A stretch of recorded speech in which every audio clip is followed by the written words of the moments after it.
Hey guys, it's Cece from the Scream Queens. If you haven't heard about Anchor, it's the easiest way to make a podcast. Let me explain. It is free. It allows you to edit your podcast right from your phone or computer, and it also distributes your podcast for you so it can be heard on many places such as Spotify and Apple Podcasts. You can also make money from your podcast with no minimum listenership. You can download the free Anchor app or go to anchor.fm to get started. That's Anchor, ANCHOR.FM. You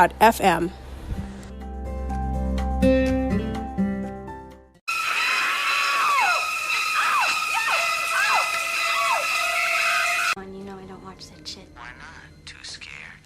No, it's just what's the point? They're all the same. Some stupid killer stalking some big-breasted girl who can't act, who's always running up the stairs when she should be going out the front door. It's insulting. What are you waiting for, huh?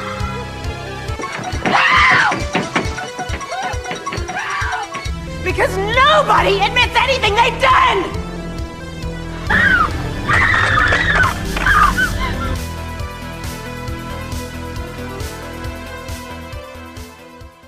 Welcome back, guys, to the Scream Queens. I'm Cece along with Jess. Jess is with me today, of course. Hey guys, what's up? I'm always here. Come on. We're always here. You know, this is where we live. This is our second home. Yes, I don't live where I'm at right now, but I live on the Scream Queens. Exactly. But today is very special because you don't just get us lovely ladies. We have some amazing gentlemen on as well with us. We have, first up, from the Silver Screen Scream Show from the Slash and Cast podcast network that we're all a part of. We have Kirby with us. Hey, Kirby. What's up? How you guys doing? Good. How are you? Chilling, killing. Yes. You know how it is. Chilling like a villain. Yep. Yeah. All the time. And we also have my husband, Teddy. He's here with us as well. The reason why, hey, Teddy, how are you? I'm fine. I mean, today's been a really good day to us, so can't complain. You made it on absolutely. the episode this time. Yeah, I know. No pesky ruptured appendix to stop me from talking about my things that I like. No, we You are got good a at pretty it. good. You got a pretty good introduction too. When I got my wife China on one of our episodes, I was like, "Jesse's not here. It's my wife." Oh, And she's like, "Hey." Oh, no. No, she's great. The reason I have these two on today is actually these are the two people I know that most enjoy the topic that we're talking about today. We do want to run through some news, of course, as always. So I'll start with just a quick horror news thing. I don't have a whole lot brought up for me for today, but I'm very excited for this movie I'm going to talk about. I don't know if everybody in this group has seen the trailer yet. It is called Freaky. So it's an upcoming Blumhouse picture. Essentially what it is, let me see. It stars Vince Vaughn and Catherine Newton. Catherine Newton, she was in Detective Pikachu. She was in Big Little Lies and a couple other things. So basically she's this teen girl in high school. She's like, I'm just a boring average girl. If I was ever in a horror movie, I'd be the first one killed. I totally relate with her because I just feel like that would be me too. But anyway. Jesse's actually said the same things in several episodes. Yes, I would be, but it's so funny. But the thing is with her, she sees this creepy dude. He starts chasing her, ends up essentially stabbing her with this knife, and then she wakes up inside his body. So she swaps places with the serial killer, played by Vince Vaughn. So, she's trying to live her life, tell her friends who she is, but she's in this maniac's body, and he's in her body, so he's taking that as advantage, like luring guys in and killing them, that type of thing. But I don't know if you guys would check this out. It looks hilarious. I haven't seen the full trailer, but I watched clips of it, and it does look really interesting. It's like a Freaky Friday type movie. There's another movie too that what's his name? The guy, he's in Grown Ups. He played Adam Sandler, right? I know. No, not Adam Sandler. He played in the movie Deuce Bigelow, Mel Rob Gigolo. Schneider? Is it Rob Schneider? I believe so. Yeah, Yeah, he's he's in like the both of main them. guy. Yeah. What's that movie where he switches body with that Hot with that Chick. one girl? Hot Chick. Yeah. Yeah. It reminds me so much of Hot Chick because he's like a total dickhead in that movie and she's sweet. So it reminds me a lot of that. Yeah. It's like Hot Chick meets Freaky Friday. So I think it looks hilarious. And also, it's going to have that gore aspect to it too. So But didn't- Vince Vaughn. I know. That's an Yeah. interesting choice. Yeah, I know, oh. guys, but hear me out, okay? I know he's a shitty person, but he's a great actor. Yeah. So Wade from Big Hike and Wade Adventures, they've been on the show before. You guys know who they are. He showed me the trailer, and I didn't realize it was this movie. Oh, really? So yeah, you described. I wasn't really paying attention. Come on. And so I just realized that it was this one, and now I feel bad that I didn't pay attention to the trailer. Oh, Wow. God. Rip. Adam Sandler's doing a horror movie too, or like a scary That's why movie. I thought Kirby was talking about, because Yeah. he was doing one too, but I didn't look at that one yet. It's I'm trying to think. I haven't seen any clips on it, but I think it's everyone involved that did Little Nicky. Okay. So I think it'll be interesting because I love Little Nicky. Adam Sandler, he has more okay movies nowadays, but back in the day, classics. Oh, Oh, yeah. yeah. I love his movies back in the day. It's called Hubie Halloween is his movie. Yeah. Looks Yeah. like Noah Schnapp from Stranger Things is coming in to that movie too. Yeah. Sweet. 2 movies from 2 actors I wasn't expecting. Yeah. Wow. What year is this, y'all? Like, what the heck? Wait, guys, what if this is Adam Sandler making true to his promise that he's going to make a movie so bad in retaliations of the Oscars not giving him the Oscar for Uncut Gems? Uncut Gems. Oh. Jesus Christ. I don't know. This looks kind of fun though. Like I haven't love watched shitty the trailer, but it looks fun. I'm all for it. I love bad movies, so I hope it's bad. I don't think anything can top that one movie that he did where he was playing like him and his twin sister. Jack and Jill. Jack and Jill. God Yeah. damn that fucking movie. What the fuck was that? Jesus. Yeah. Ooh. But yeah, that's what I have for horror news. Not a whole lot. I would talk about Scream 5. I just know a lot of other podcasts have kind of brought it up already. So we're getting more of a cast. Nev Campbell's signed on now, and a lot of other young, fresh faces are coming in too. Kid I'm not from going to go 13 too. Reasons Why. Yep, I'm not going to go too into it. I think that's going to be good because he was in that Oh, yeah. Don't Breathe movie. I love him in general, so I think he'll do good. He was in Only that seen also, him in- that other one, Open House, I think, on Open Netflix. House, which is such a weird fucking movie. Like, it gets shit on. I loved it all up until the end, and then there was no fucking payoff in that movie. Yeah, it was all right, but yeah. But I'm excited. Scream 5 is going to be lit. Woo. Yeah, so far for some reason where it's getting released in January, there's that's usually the type of month where they just throw any movie out just to get it out there. But there's such a good cast in this movie coming up, so I don't see why this isn't pushed to like October or the end of summer. Mm-hmm. I mean, I've been one of those people that's in agreement that a horror movie can be released at any time and still do well. Yeah. Especially for such a big name like that. Everybody's gonna go see Scream. Like Absolutely. Oh, I see it But not yeah. doing well. Jess, do you have our HHN news? Oh boy, do I have HHN news, guys. I'm hype. Woo! Okay. Let's go. Let's go. Sorry if you're wearing headphones and you just listened to that. I'm so sorry. We've been waiting for this news for a while, but I'm going to make you wait for it. That'll be my last thing. We're going to start with merch because we always talk about merch. That should be my name on Twitter, is Merch Girl. Merch Queen. Merch Queen. So first we have Terra Queen merch in the Tribute store. You guys don't know who the Terra Queen is. She appears every 15 years at Halloween Horror Nights. That's her lore. So last time we saw her was in 2005. We have the HHN 15 shirt, socks, and magnet. It's the same design from the house shirt or the event shirt from 15. Just reprinted just like the chant shirt was last week or 2 weeks ago. Same price range, so $28 for the shirt. Magnets are $7, socks are $20. Some Something I'm excited about, we have a Beetlejuice coffee mug that looks pretty cute. It's the same design from the shirt and the hoodie, but the handle is the sandworm, like a 3D printed sandworm. We also have a female cut Beetlejuice shirt that says, I myself am strange and unusual.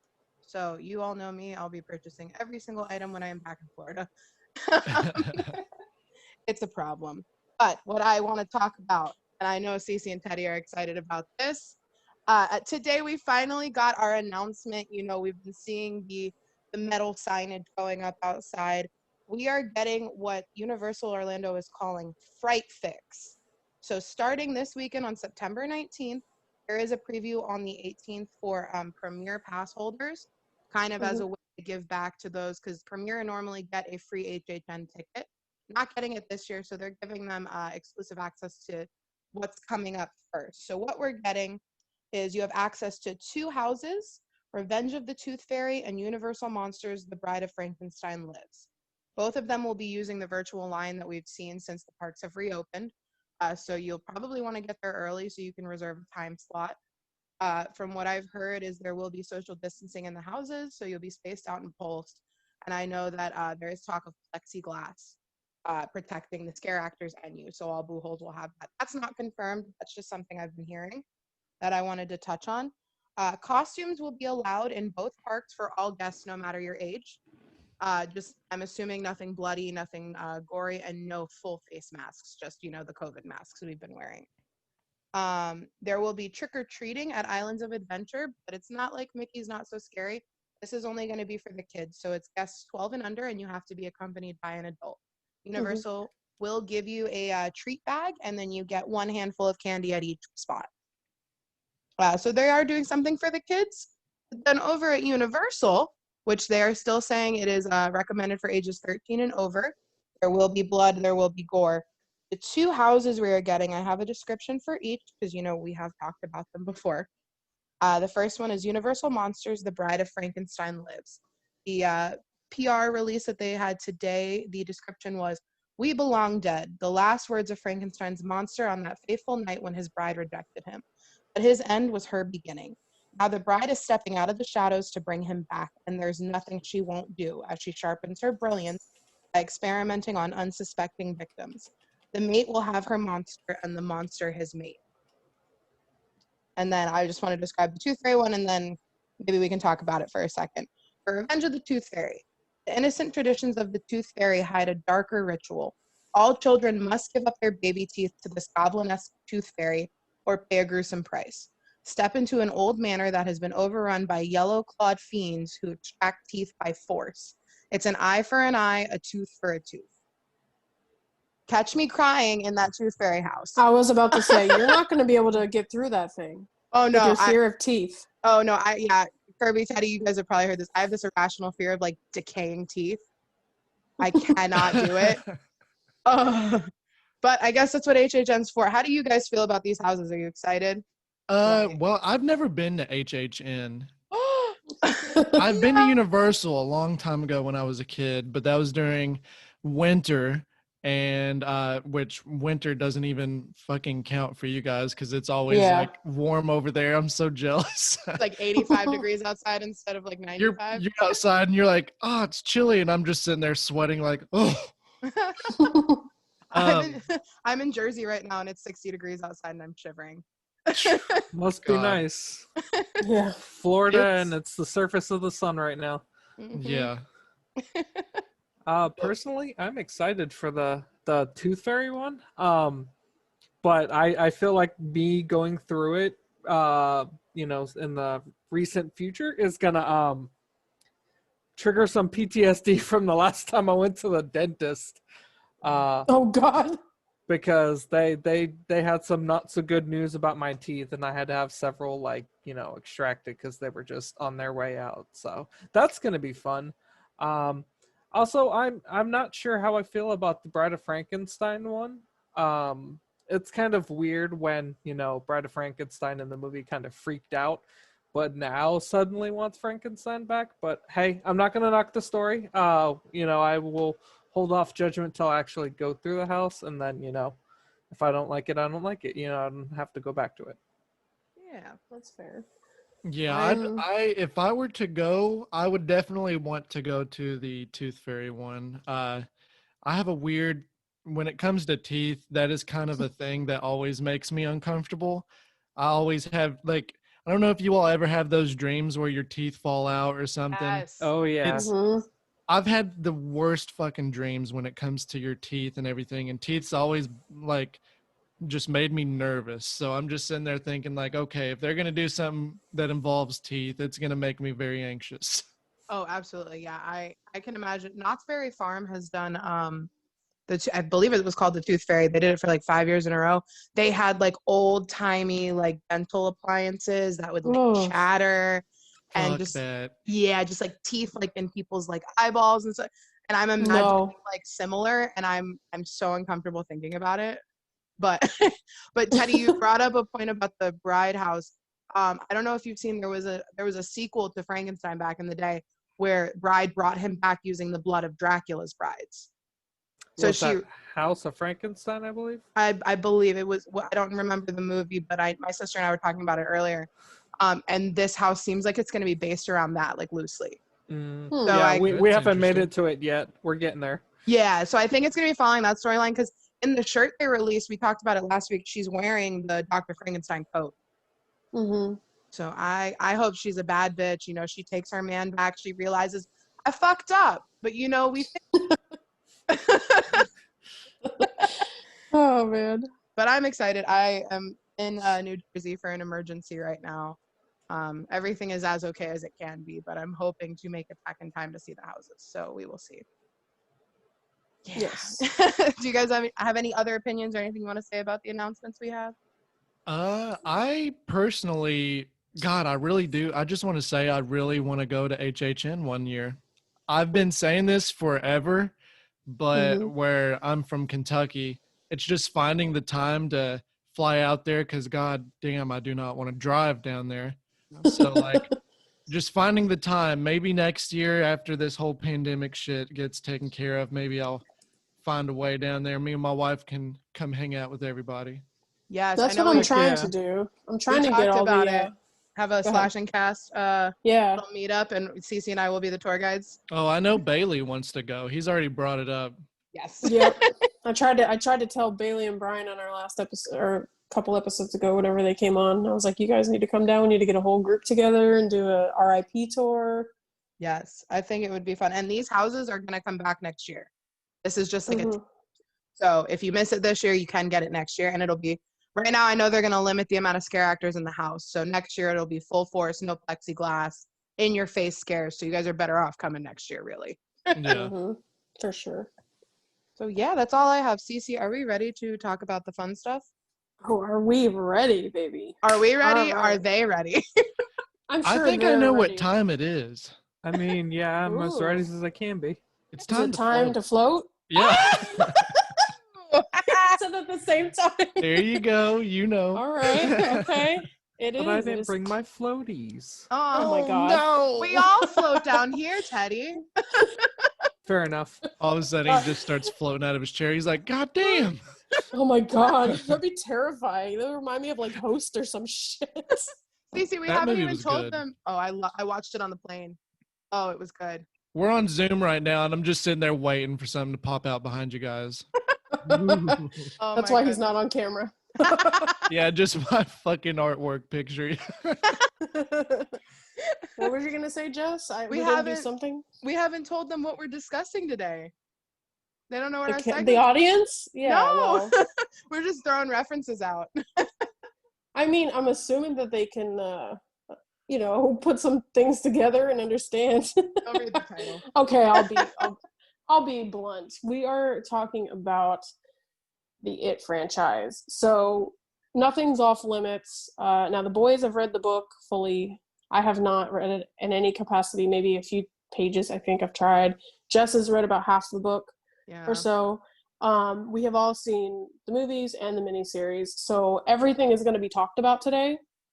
But we don't really have necessarily a like full flow, I guess, on how we're going to do this. It's just going to be more of like an open discussion.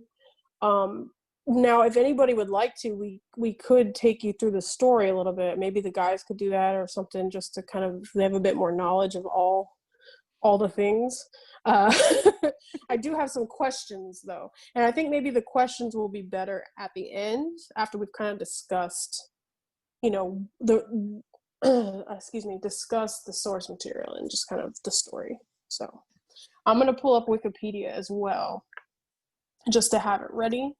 Now, I don't even know where to start, to be honest. Go ahead. Yeah, if you have something to say, please pipe in. So we all, I hadn't actually watched the original before, I realized.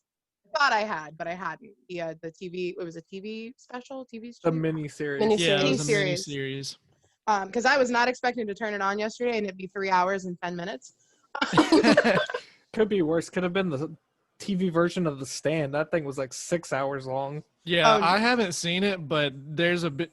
I've read the book, The Stand, which is, like 5 hours times like 30 million, because that book's so fucking huge. Yeah, it's a huge book. If you can read Stephen King's books, you can make it through these series.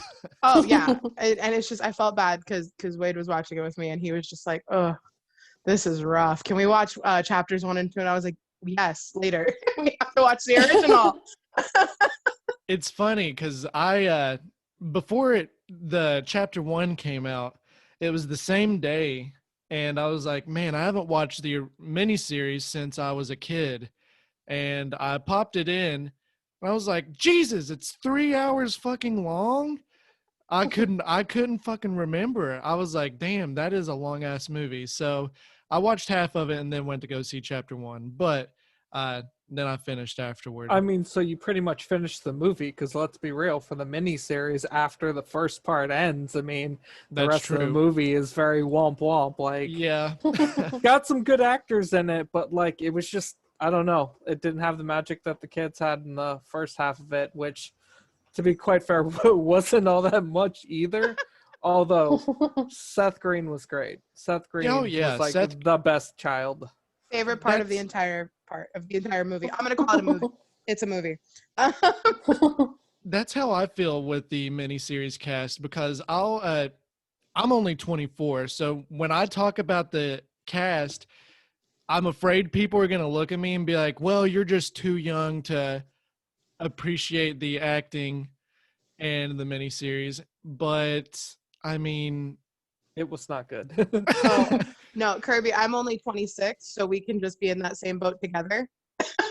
Just rowing away while everyone yells at us. Like, it drives me so crazy when people are like, the miniseries is better. And I love the miniseries. I think Tim Curry is a god. Tim Curry is that movie. Yeah, really. Tim Curry made that movie. And Jesus Christ, the adults in that movie, god damn. Richard Thomas with his ponytail. Oh, God. Bad. Ew. So bad. Oh, you all didn't like it? I meant, like, I'm trying to grow mine out right now. Oh, God, please don't. No. I can't say nothing. I'm growing a man bun too, so. No Yeah, joke. but- Before I got my hair cut, I was like, I really do want to grow my hair out so I can try to make a man bun and stuff. And I couldn't do it. My hair's too thick, so the longer it got, it just kind of turned into an afro. And I was like, fuck it, not doing it.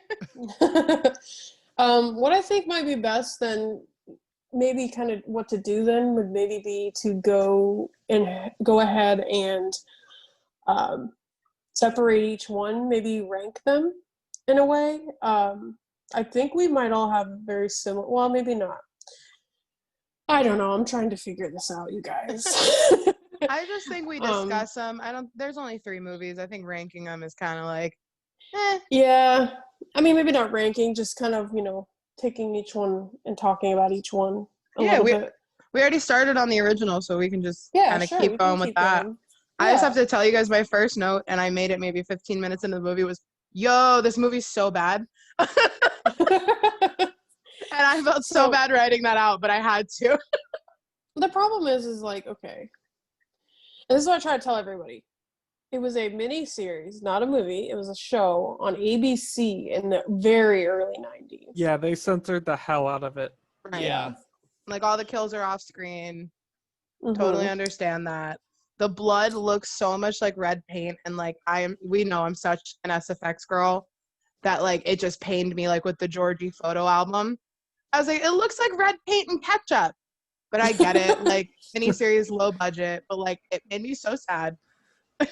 I will say one thing that I absolutely do love about the miniseries outside of Tim Curry was the whole hand coming out of the book scene.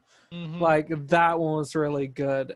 Plus, I mean, I'm gonna go differ from everybody else when I say I personally still like Georgie's death scene in the miniseries more than I did Georgie's death scene in It Chapter 1. Really? It was the iconicness. This is the first time you see, Tim Curry as Pennywise, and like Yeah. as a child, that fear that he instilled in me of like clowns and sewers, especially, that kind of was like something that I still can't shake even as an adult. So I that's can why definitely see that. Yeah. I like that one so much better, because even as an adult, I still like remember that scene, and I'm still like, let me check this drain to make sure there's no clowns in it when, if I'm outside or something. Yeah. Dude, I totally understand. Me and Jesse, we watched it as kids and it was terrifying. Like, I know before the new movies came out, I was sitting there thinking, I was like, how can they top this? Tim Curry is such a iconic character when it comes to it. I mean, reading the book, which I didn't read the book until 2017 because it was a huge ass fucking book and it scared me just looking at it. Yeah, Yeah. it's a very intimidating size. But when you read the book and you see that scene, it's so graphic, and then you look at even the miniseries, it's still iconic and it's still terrifying. I think that scene is one of the most important sequences and set pieces in horror history. Absolutely. Whether it's the miniseries, the new movies, the book, and even if they do anything different that involves it, I think that Georgie scene will uh, always be remembered as one of the scariest scenes ever. I really do believe that. Oh, Oh, yeah. absolutely. Yeah, I agree. What I loved about it, chapter 1 was that they fucking went there, man. They killed that kid like on screen. Like, I mean, of course they didn't, but they just went ham and like, oh my god. They it was ripped his great. arm out and let him bleed out right in the street, and they showed it to us. It shocked me and Jesse. We talked about that last week. I was just like, damn. Like, as soon as I saw his mouth touch Georgie's arm, I was like, oh my God, what? Yeah. So I love Georgie's death in like It Chapter 1, but like when they claimed that the movie was supposed to be like closer to the books and not censored because of ABC, I figured it would be like they would recreate Georgie's death scene from the book. So like when he pulls him back into the sewer, Yeah. and it's implied that he like completely finishes him off at that point, that kind of bothered me because like people actually discovered him. They found his body. Found his body, and they're like, what happened to this kid? And like, somebody like ripped his arm out, and there was like an investigation and all this stuff. But like for them to just go, hey, yeah, he just fully eats him at that point. We want to deal with the rest of it. So that part kind of bothers me. Plus the CGI on his teeth. That was very jarring the first time I saw it. I was like, I don't know if I like that. The CGI in that movie is it's weird because I love it, but I can tell that it's not like quality CGI. Like, I know, like, you watch movies, like especially in your Marvel films, like the CGI is just spot on. You can barely tell that it's fake. And I think I want to believe that they made the CGI fake looking because he's so strange and different. I think they made it a little bit cartoony and wacky because he is this interdimensional type being to where it's almost like a dream. Like, you're looking at it and you're like, this can't be real, but it is real, Yeah. Especially when with the flute lady in the remake and everything. It's so cheap looking, like you can tell it's clearly fake, but then at the same time I think that adds to the creepiness of it. Oh yeah, Pennywise is definitely especially the smoking headless kid.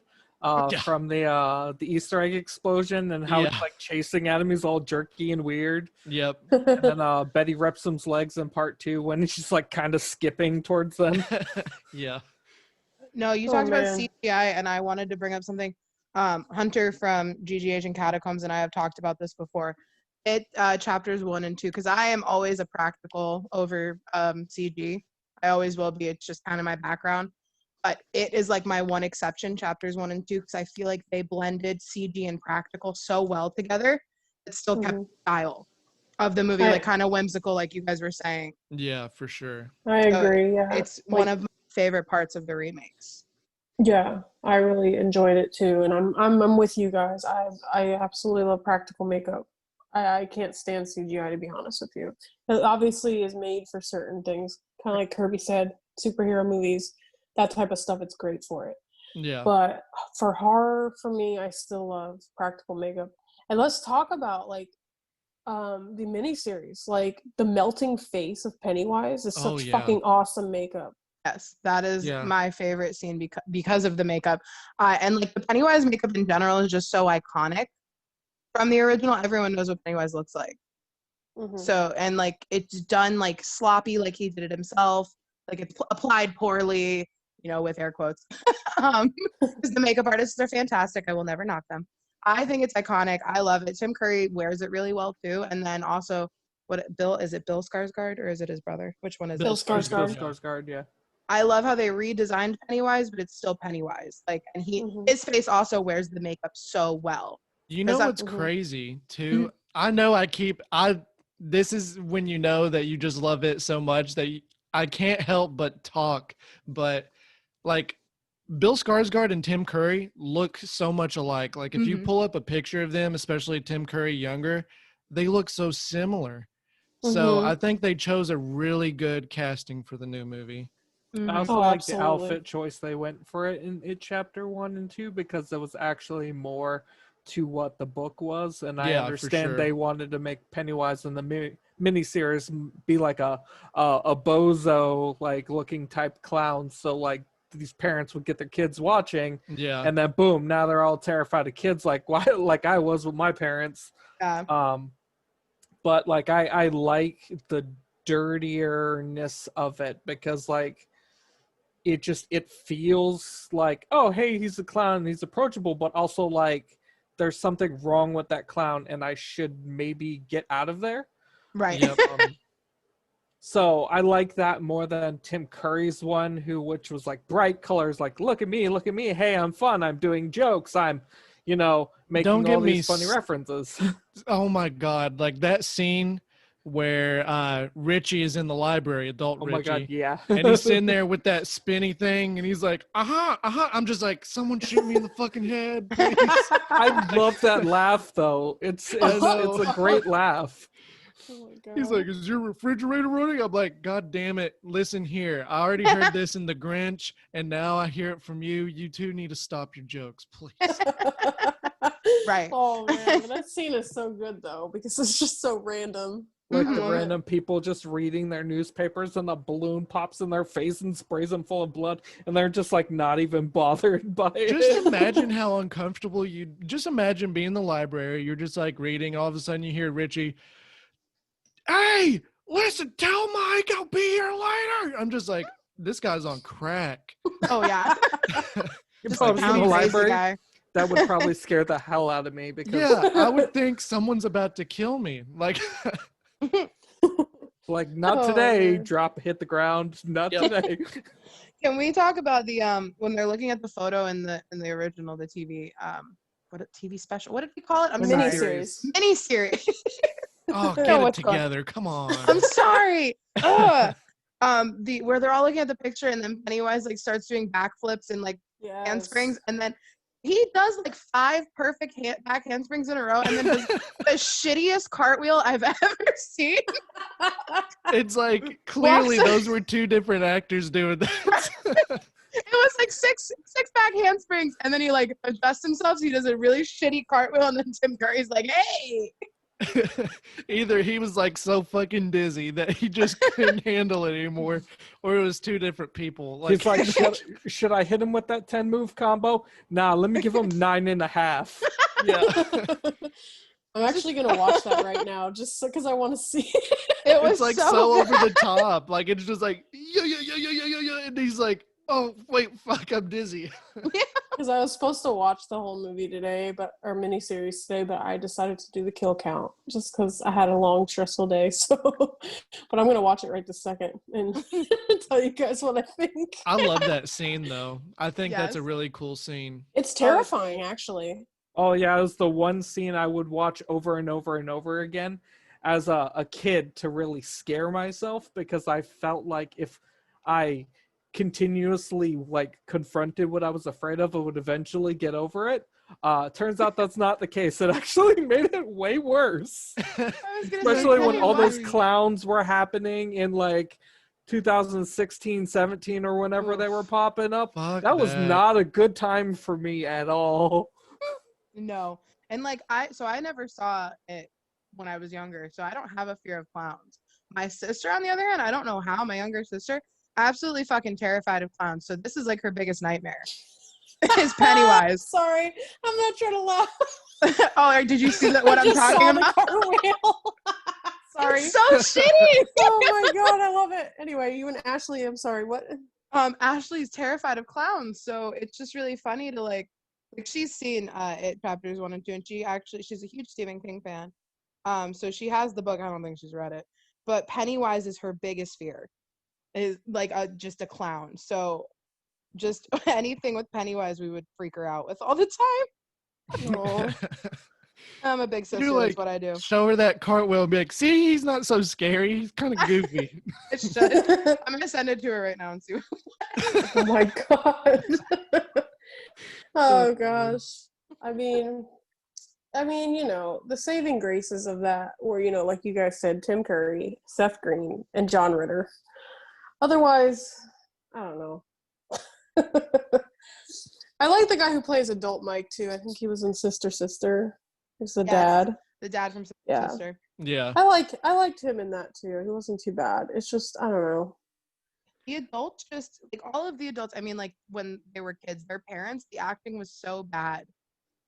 Like Eddie's mom, just, what did she say? She's like, you don't need friends except your mom. Hey, some people were crazy like that back then, you know? Yeah. I know, but I think in the book they said she was like legit like Munchausening Eddie. It was really bad. Understood. Never mind. I think Yeah, and he wouldn't even let him go near like X-rays or anything because she was afraid it was gonna like, you know, mess with his bones and stuff like that. Yeah. It was. She's a character, that's for sure. I'd worry about her than Pennywise. Yeah, I know, right? I was worried. I was sitting there thinking, I was like, are they going to make it to where she actually marries her mom? And then in the movie, it's like they literally use the same actress, and I died laughing. I was like, oh my God, yes. I know, we realized that again today for some reason. Like, I don't know, we forgot. I was like, wait a minute, is that his mom? And then the kill count was like, yeah, that's his mom. And I'm like, that makes sense because that's how they describe her in the book. Yeah.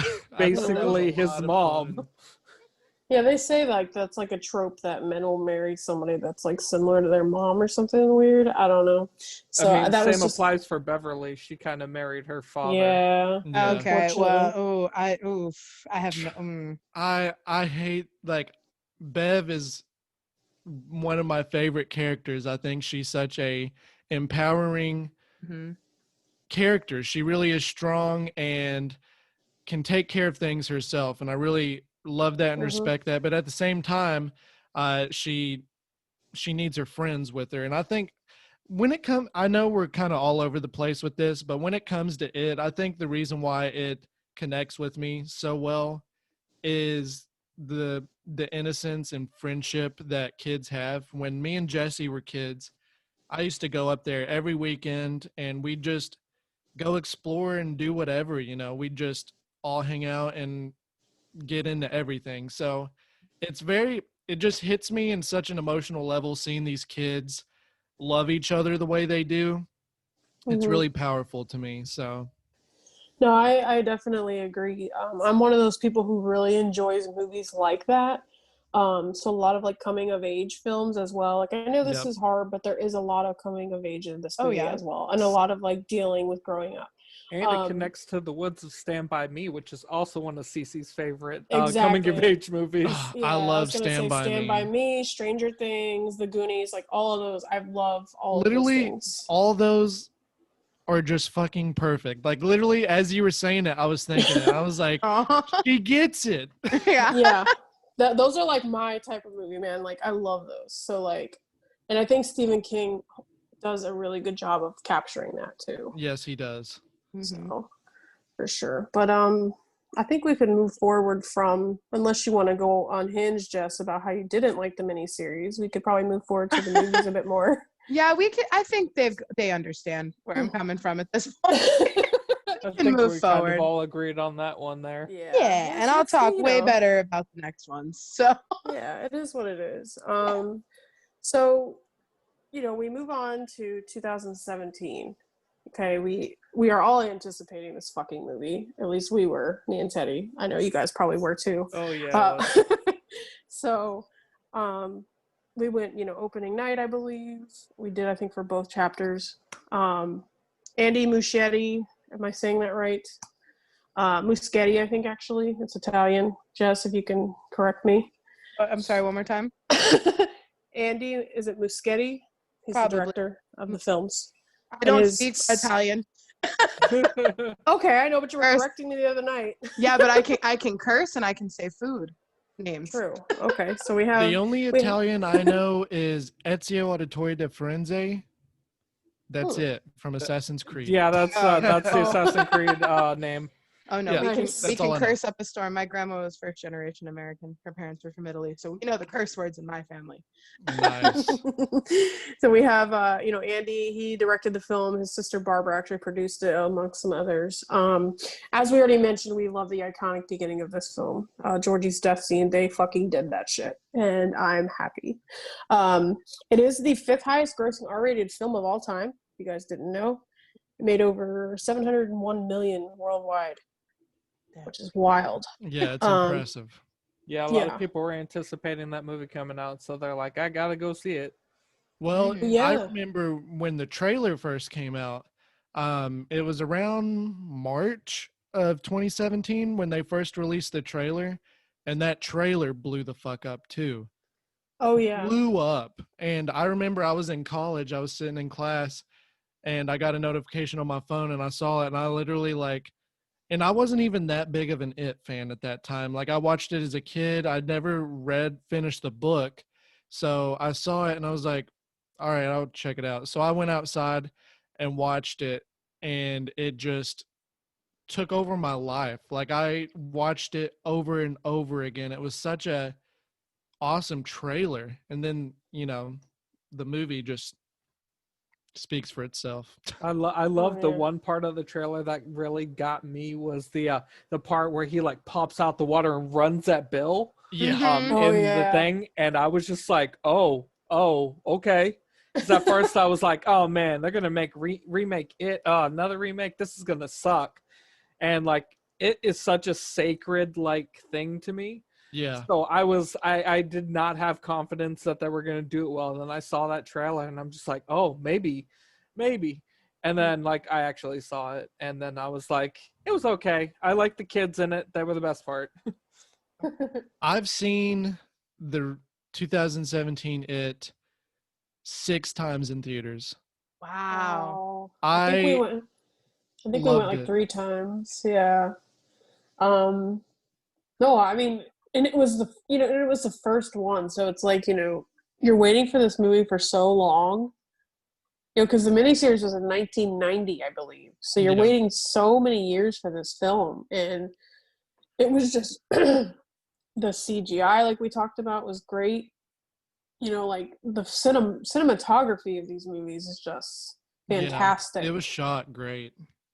Absolutely. So, we obviously, like I said, we started out with Georgie and Bill, Georgie's death scene.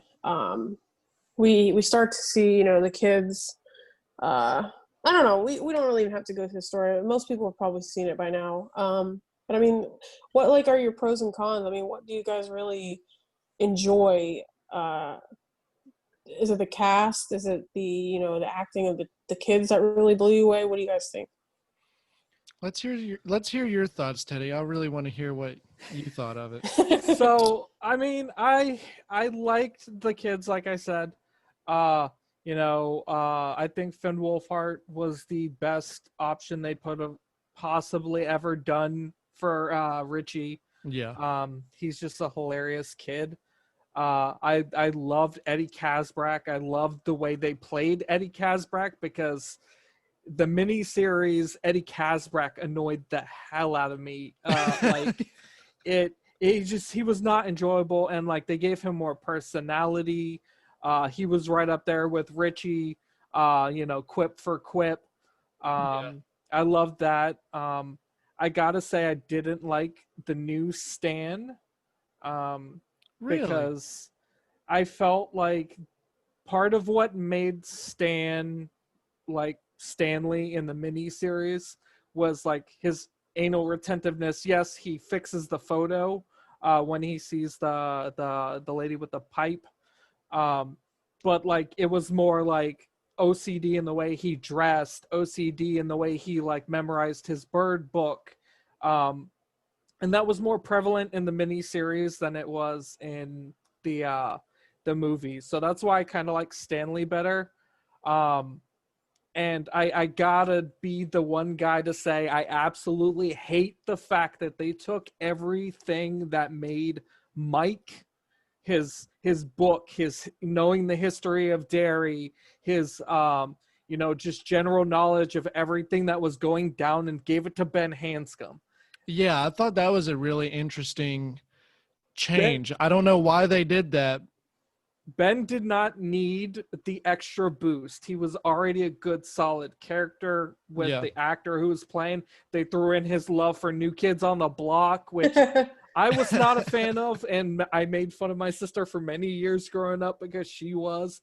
But like, I thought it was something that was very nice, very cute. It made his relationship, with Beverly, have more symbolicness other than, hey, I'm kind of creeping outside your house after I dropped off this postcard.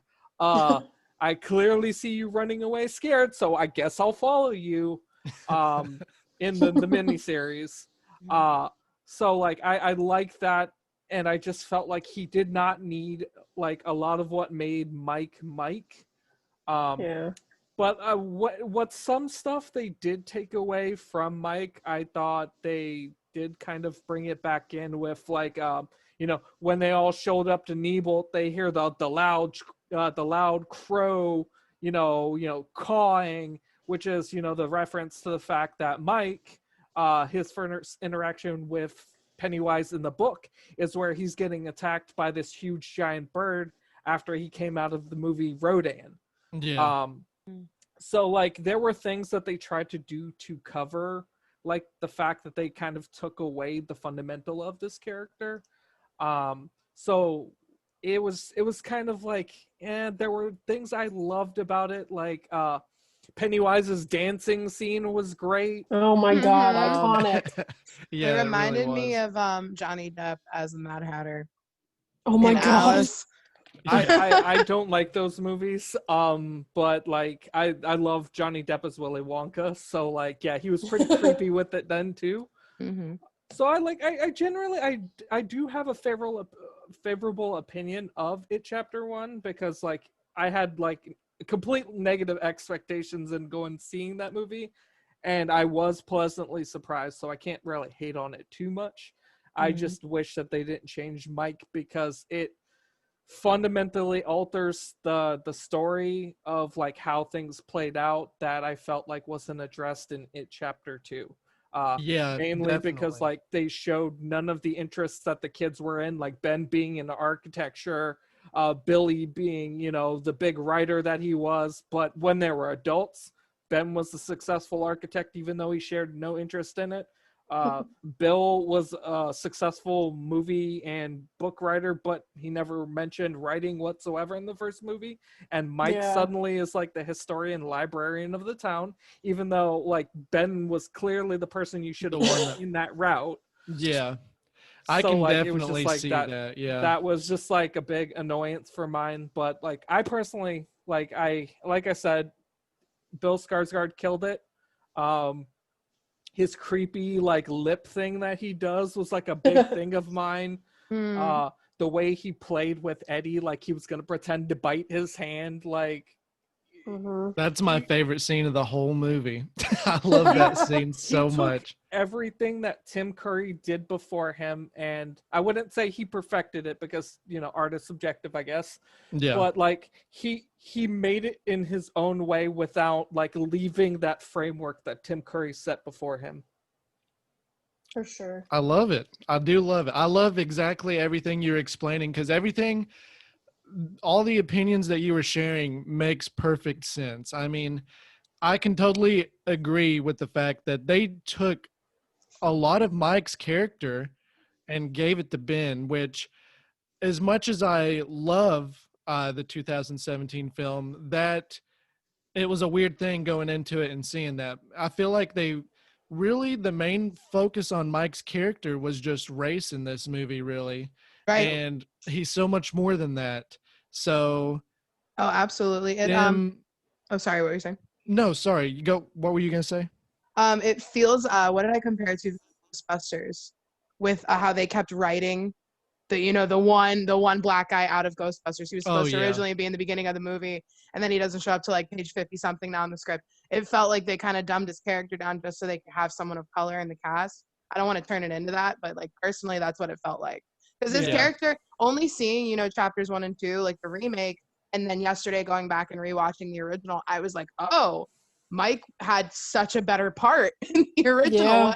What the fuck happened? Like, so I totally get what you were saying. He was the final piece in the mini series, and he just turned out to be just a person that they happened to stumble upon in It Chapter 1. So it definitely wasn't the same. Like, no. Bless the kid, who acted him. He acted the hell out of it. But the writing just it was subpar for like his character. Given all of that, I still adored Mike in the 2017 film. I feel like the acting he performed it had so much heart in it, especially I love that scene with him and his grandfather because it's like he's scared to defend himself in that scene. So it's like, especially when he's going and fighting Henry Bowers, you can literally see in his head that thought of his grandfather saying, if you do not pull this trigger, someone else is going to pull it on you. And I feel like really that's kind of a character arc in him in this movie, is just kind of to stand up for himself and to be strong. And I mean, they're all about facing their fears, but I feel like that was kind of a special moment for him. I'm trying to think where I was going with this. I just keep on rambling when it comes to it all. And but no shame. I rant all the time. You can ask Cece about that. That's my favorite pastime, to debate and to rant. Yeah, that's literally why we all start podcasts, I believe. Right. To go on these tangents. Of these days I'll get one. Just hop onto mine anytime. I'm so glad that I found someone that loves it as much as me, because I sit there and talk about it and people just go, yeah, it. I'm just like, sure. Tim Curry, yeah, cool. Clowns. Like, yeah, exactly. Yeah, I love Pennywise. Yeah, that's really cool. And I'm just like, okay, thanks. Such great input. Thanks. Teddy will school me all the time because he's read the book and he really loves the book, and he grew up watching the movie a lot because, like he said earlier, he's terrified of clowns and Pennywise himself, so he used to watch it to kind of get over his fear. If I can conquer my fear of clowns and watch that movie, then I could take on any scary thing in my life. And for most of my life, that has proven to be very accurate. It's what got me through the military. It's what got me through a divorce. nothing was as scary as that clown was, man. I tell you, it was like turn around and see that clown or go through a divorce. And I'm like, well, sorry, this is what I got to go through now. Any Guess I'm bad moving to thing that Orlando. happens, you're like, you're not no fucking Pennywise. I ain't scared of you. You can make me angry all you want. You ain't no damn clown. You Yes. have no power. Man. This first chapter 1 movie, though, just to share some opinions on the cast and everything for me. I think the casting was absolutely phenomenal. I mean, comparing it to the miniseries, I know people, the miniseries when it comes to casting and acting, I think it's just very dated. And I mean, for one, it was on TV, so it makes it extra dated. And it was in the 80s, like early 90s. So Yeah. during that time, everybody was, Disney and TGIF and family friendly. And the like edginess of like horror movies like that kind of, wore off. So people were just kind of like, yeah, it was scary because, clowns and stuff like that. But it was the children that they ruined when, they're like, let's sit down and watch this movie. My dad did the same with me for the movie Pinocchio's Revenge. He thought that'd be cool and also terrified me of like Pinocchio. I've never fucking heard of that movie, but that sounds awesome. It's a horror movie. So part of it takes, and the reason why it hit home to me was part of it takes place in Miami, and the other part of it takes place in Tampa, Florida, which is my hometown. In So Miami? I want to go to Tampa and skateboard so bad. So I was like, nope. I know exactly where that scene was shot. I'm going to have to avoid that place now. We're in Miami. That's where I'm from. Now I need to go research. What? It wasn't like top tier movie, but like my dad was like, I already ruined my first child's life with showing him Child's Play after giving him a My Best Friend's doll. No. Which, fun story, I woke up in the middle of the night and found my brother stabbing that thing because of Child's Play. He's like, you're not going to get me. I'm going to get you. But he was like, yeah, I'm just going to do that with puppets and clowns for my other son. Oh my god. Yeah, he'll turn out fine. Smart idea, Dad. Yeah. Man. The casting of this 2017 movie, though, I think was perfect. I don't think any of these characters, the actors, I don't think they could have done any better with any of them. I know they were thinking of choosing someone else to play Pennywise right before Bill Skarsgård joined. It was the kid from Meet the Millers. Yeah. And eyebrows. Yeah, eyebrows. Oh, okay. And I mean, I saw a photoshopped picture of him as Pennywise, kind of similar, and I think he could have done a decent job. But Bill Skarsgård, I think, and especially when you see him in that the costume and everything, it is Oh my god. Yes. truly out of this world. Like, he does not look natural by any means, and I think that's fantastic how he can make his eyes go in different directions, and he can make his body or his head stand perfectly still as his body's moving. It's so unnatural and creepy. I loved every second of it. He vibrates like a cell phone. Yeah, it's so creepy. And I feel like Andy I could say Andy Muschietti, but it could be Muschietti. I'm not 100% sure. But the little Easter eggs and undertones that he slid into these films, especially Chapter 1, Patrick Hockstetter in the book is a very disturbing character. I think that is the scariest part of the book for me, is reading the chapter of Patrick. Patrick was really bad, and it makes me sick. Yeah. It not just like the sickness of like his basically, for anybody who hasn't read the book, Patrick Hockstetter would kill animals around like a junkyard or whatever, and then he would take like their carcasses and shove them in like this like old abandoned fridge. Ew. And Jeffrey Dahmer?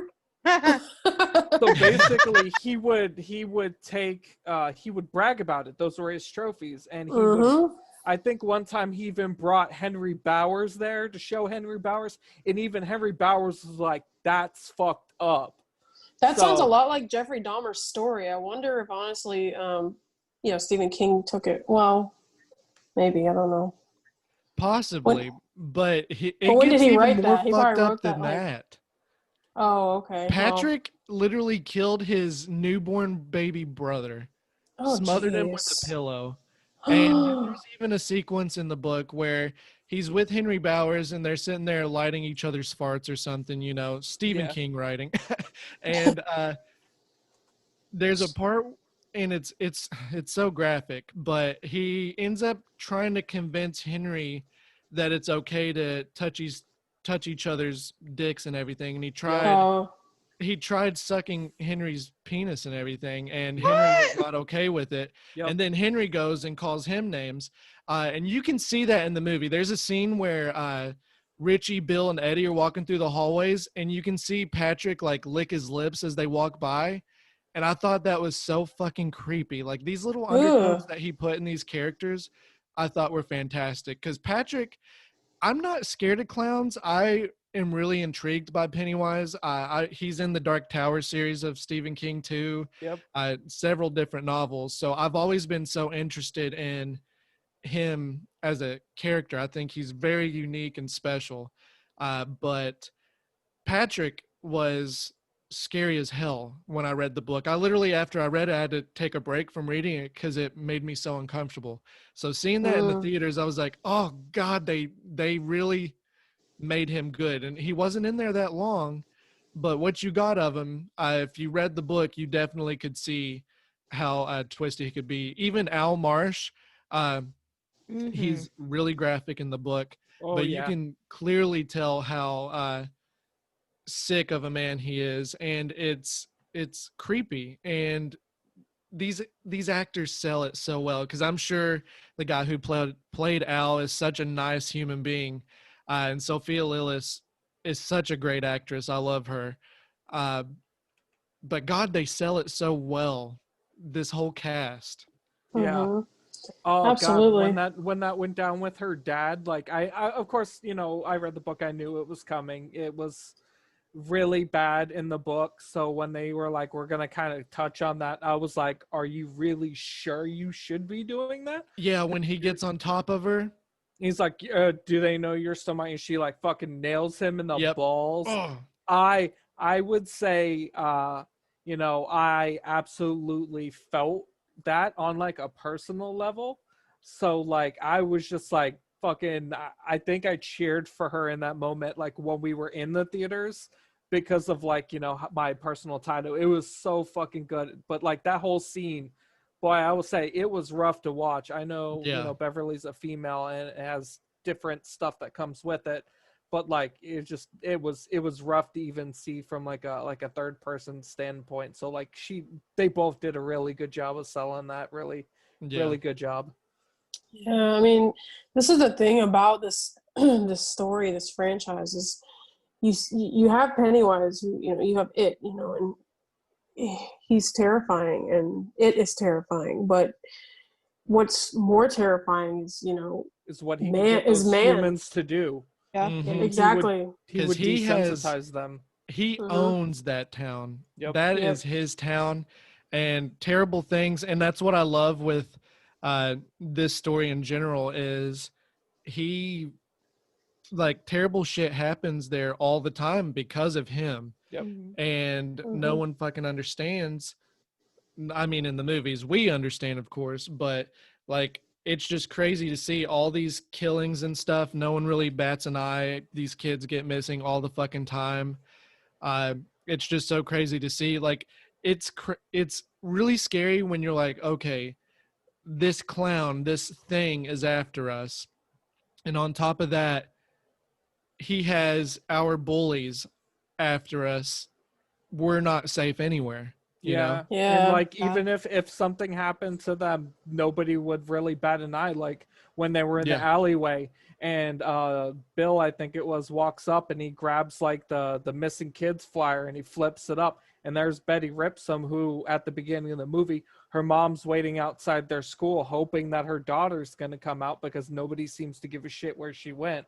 Yeah. Oh, Cece, I did look it up just because you're Mhm. wondering, the book came out in 1986, and Dahmer's Spree was from 1978 to 1991.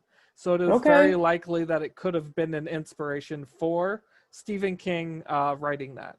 Oh, absolutely. Because yeah, you're telling me his story, and it's exactly what he did. But yeah, I mean, I love this film.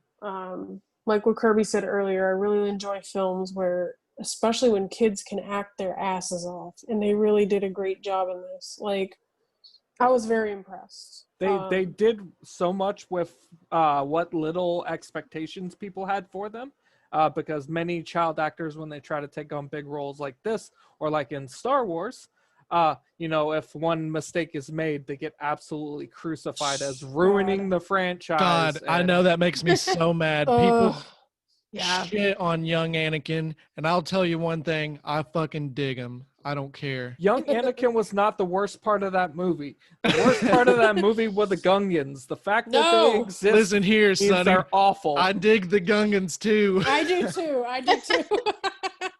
I felt like the leader of that Gungan. Every time I saw him, I was just like, I love that. God. But yeah, I mean, I think, we touched on what we liked, what we didn't like. Jess, did you have anything else to add, what you liked or didn't like about the first chapter? Kind of so we can go You into guys the kind other. of covered everything I already. I think we're all in a lot of agreement with the Welcome films. I think. to the Scream Kings podcast. Oh. Uh-oh. Oh, excuse me. The gotta- Scream Kings. And he For just those dabbed. of you can't see, I dabbed when he said the Scream Kings. Wow. Cece, we got to take our show back. This has been unhinged. I will not stand for this. Well, I'm sitting. I will not sit for this. Oh my God. No, I love it. I love having them here because Oh, yeah. they know what the fuck they're talking about, and that's what's great. Because I don't. Because I'm gonna have to probably fucking audiobook this goddamn book. Yeah. One day I'll she's finish it. like, no, I'm not gonna be able to ever read that book. And I'm like, once you start reading it, you get so invested in it, it kind of does just kind of flow through. Yes, but it's also extremely overwhelming. You cannot look at how much you have left, and that's what happened to me. Yeah. I got very discouraged no matter how much into the story I was. I was just like, I can't do it. There's so many pages left. And I love reading. I'm such a reader. Like, I'm going to try it again. You guys said it's good. I'm going to try it again. The book is what got me through my whole, I want to say, slump of where I stopped reading for a good bit. Because in high school, elementary school, middle school, I read a shit ton. But then, like, when I hit adulthood in the military and, start working, I didn't read as many books, or the books that I were reading were like, maybe like 200, 300 page novels. They weren't anything super big. So like, this was like, you know what, I'm going to commit to this book. I love the 90s miniseries. So I'm going to absolutely, just power through this book. And I did. And like I said, well, like, I just stopped counting after like how much more into the books I got. And then from there, it made me get more into the Dark Tower series because, like Kirby, I also am like absolutely fascinated by Pennywise. I want to know where he comes from, why he ended up in Derry, like what is the reason behind the deadlights, stuff like that. So that just kind of flew. Like once you get into it and you start to know those things, like it really makes the series kind of just flow smoothly. And then it's a good book, so it has rereadableness, I guess. So by the time you hit the second read through of it, it goes much faster because you're like, yep. Okay. Most of it's Stephen King being very, very wordy. One day. Yeah, one day too. I know. I have It's the pandemic. question. What's up? And because there's so much, just speaking what you were saying, there is so much we still don't know about Pennywise, which, God, I would love to know. I know there's some sort of book coming out later this year that it will explain more about Pennywise. It's not by Stephen King. Someone else is writing it. But just have you read the Dark Tower series? I have. Okay. I think I read all the way through 4. I definitely read the first three, and I had the fourth book growing up. It was just the kind of book that I would read nonchalantly when I was not busy reading Animorphs and stuff like that during that time. My parents were like, let me try to challenge him to read better. So they gave me that book, and I was like, nah. And then later they gave me Harry Potter, and I was like, okay. And then I got really into Harry Potter. But like, it was probably a quarter into the way of book 4. That's as far as I got. Most of what I know about the Dark Tower series comes from their wiki fan page. Well, then you may know this or not. I haven't read the Dark Tower in so long, since 2015, I believe. But I want to say Pennywise is one of the offsprings of the Man in Black. I don't know how accurate that is, but I think it might be in book 6 or 7. But I remember something about that, and I really want to believe that that's true, or I'm fucking insane. That's a good thing about Google is I can look that up. Hopefully I'm not crazy, but I could have swore I read that. So I was looking up a bit of it, and there is like a theory that the Man in Black is himself Pennywise, but that makes no sense. Like given the context of the rest of the series, I just think.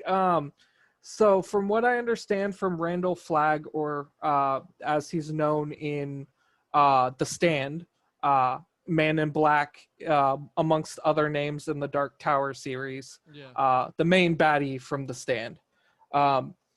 He is a semi-immortal human being. He's actually like a sorcerer that kind of prolongs his life, because Stephen King wrote a one-off book series that I can't remember the name of it.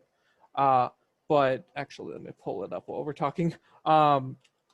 It describes him as being in like multiple different places, and he's actually trying to make it to the top of the Dark Tower so he can obtain like godlyhood. I think he just works under whatever race Pennywise is. Like their race is the one who's trying to get him to destroy the Dark Tower. And he eventually tries to betray them, yada yada, and he gets eaten by them.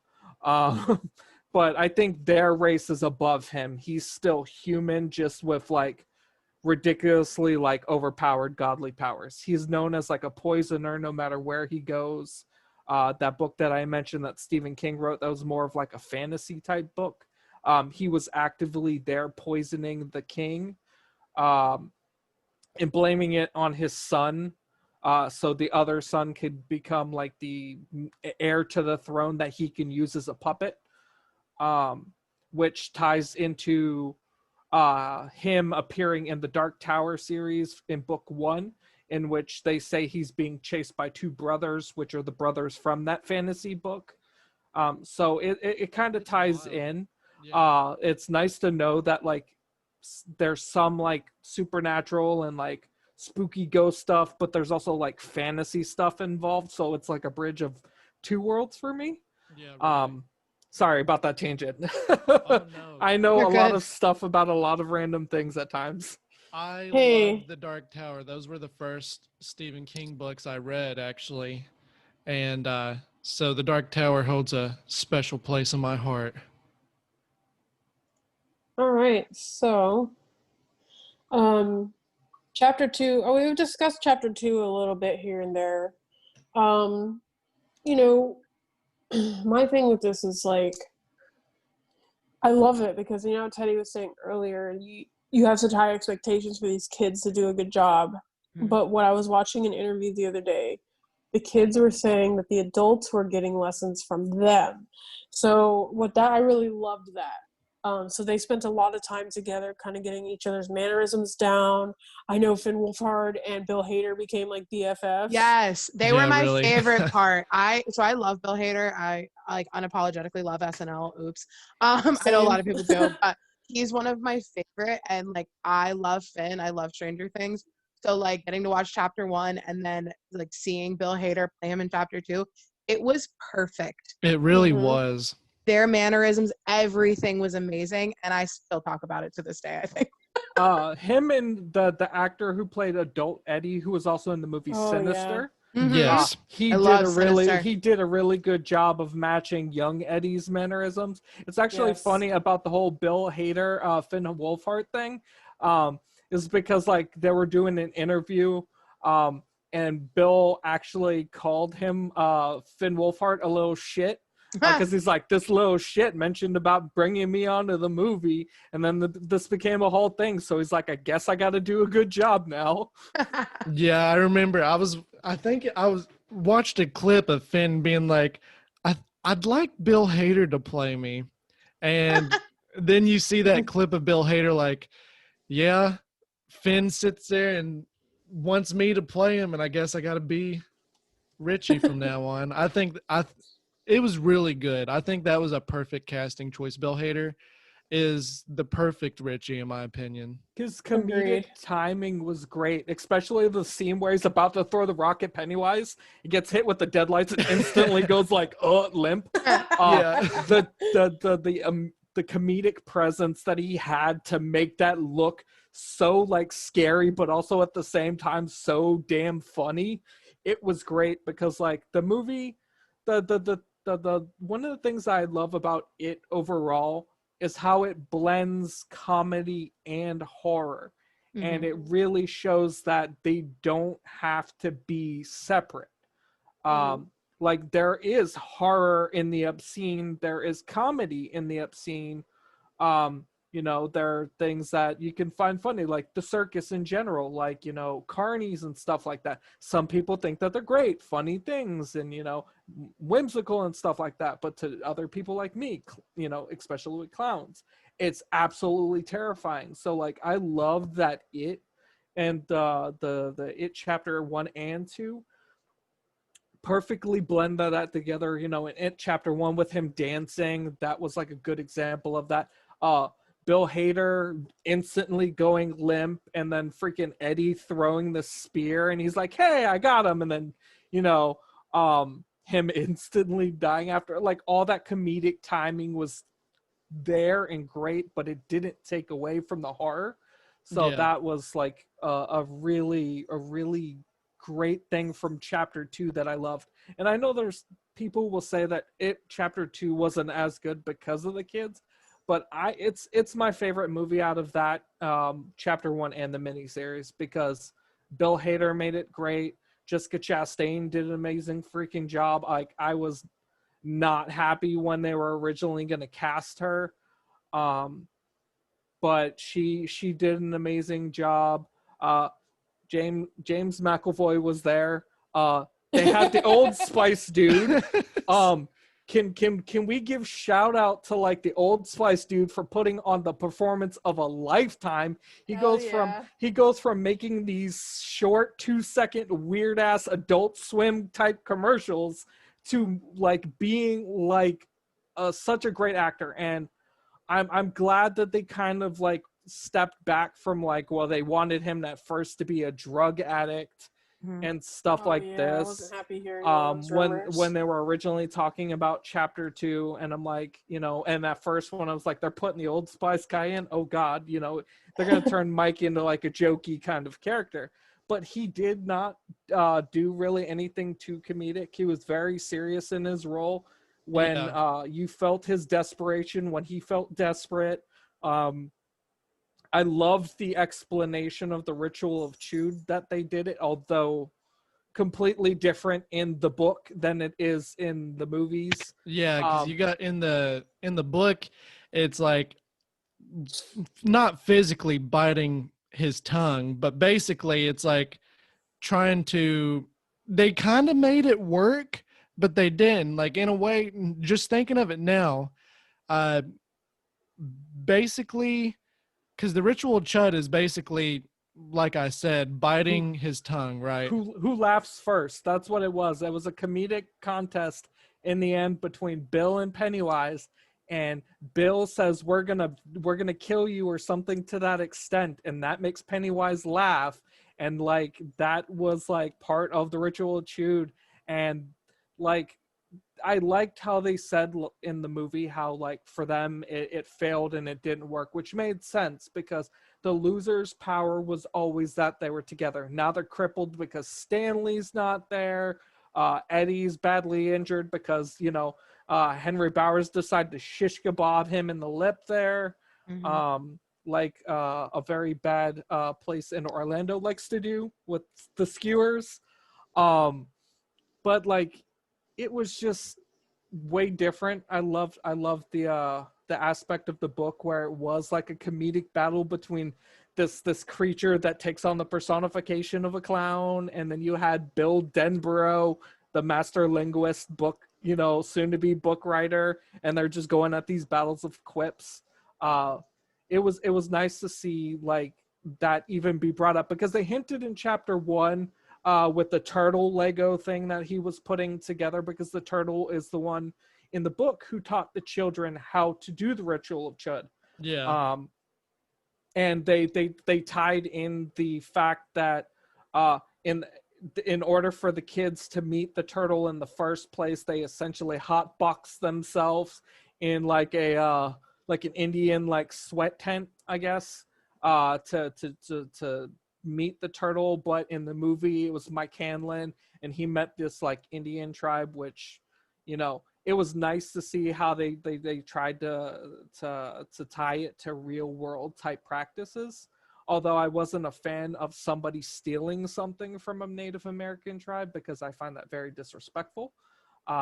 But like it made sense, you know, in the context of like everything that was going on. I can't complain about it too much. But the ritual of Chud and its inclusion was like a much like better explanation of everything that went down, versus like the miniseries that doesn't even mention it. Like, yeah, they literally just they punch him. They literally fucking just fight him, and I'm just like, no, this is so square fucking up Pennywise. They fucking kick that fucking spider to the ground and They rip fucking its heart out. They cow tip him first, and then they just start wailing on his underside.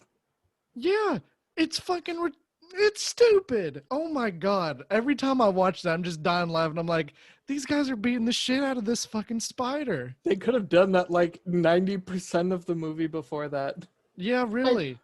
I do love the continuity though of Richie's lines. Gets killed this fucking clown or whatever. He says it as a kid Yeah. and then he says it as an adult again. He's I like, love that. he's like, I remember Bill trying to get him to say the line. He's like, "What? Good thing we're not measuring dicks." And he's like, Oh my god. and then he says something else, and he's like, "Let's kill this fucking clown." He's like, "Yeah, Yeah. The casting for the adults was amazing in this one too. I really think the casting was good. With Mike Hanlon, like you were saying, you were glad that they didn't make him a drug addict in this.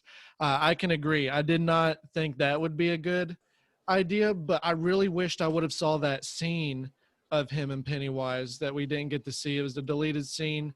But apparently Mike sees this newspaper article or something where he opens a book and it says 2 crackheads die in a fire or something about his Yeah, the fake report that he sees. I would have loved to have seen that scene because it was in the trailer and it looked like they were in a burnt house or apartment complex, and we didn't get to see that in the final film. I thought I would have loved to have seen Mike with Pennywise a little bit more. Yeah. And then I had really the biggest issue of this movie was just the fact that there was still so much plot in the adult section of this story. Yeah. And they couldn't fit it all in. He tried. And I think that's what ultimately failed this movie, because either he did it in 2 parts, which could have lost interest, or just crammed it all in, which still would have lost people's interest. I thought either way you look at it would have been a lose-lose for them money-wise, I think. So what I personally did like when it came to It Chapter 2 about like the whole continuity and stuff like that, yeah, they should have absolutely there was no reason to cut the scene with Mike Hanlon. Like you know, it really wasn't like something that like, you know, had to be like cut. It made sense. It made Mike feel more sustainable, like as a character overall to me, because in it chapter 2, outside of like Henry Bowers attacking him and him saying, you know, oh, ha ha ha, you didn't tell him about the fact that this didn't work for the original people who tried this ritual. um he got no banter that the other people did that Pennywise gave him. Like Bill Hader, I would say probably got one of the most that I've seen. Yeah. You know, with his like, I know your secret, your dirty, dirty little secret. And I just have to say that I love that because he wasn't gay in the novel, but I think it works perfectly in these films. I think when I first heard rumors about it, I was like, I never really thought of him being gay. I more thought of Eddie being gay, yeah, but seeing Richie being the one that was real, like he was in love with Eddie, and I could technically kind of see Eddie being in love with him, but you could really see that in Bill Hader's performance. And I loved it 100% because it wasn't even a plan. There was posts about it because they loved Finn's performance and who played Eddie? What was his name? Jack Dylan Grazer Jack is the Dylan. kid. Yeah. Yeah.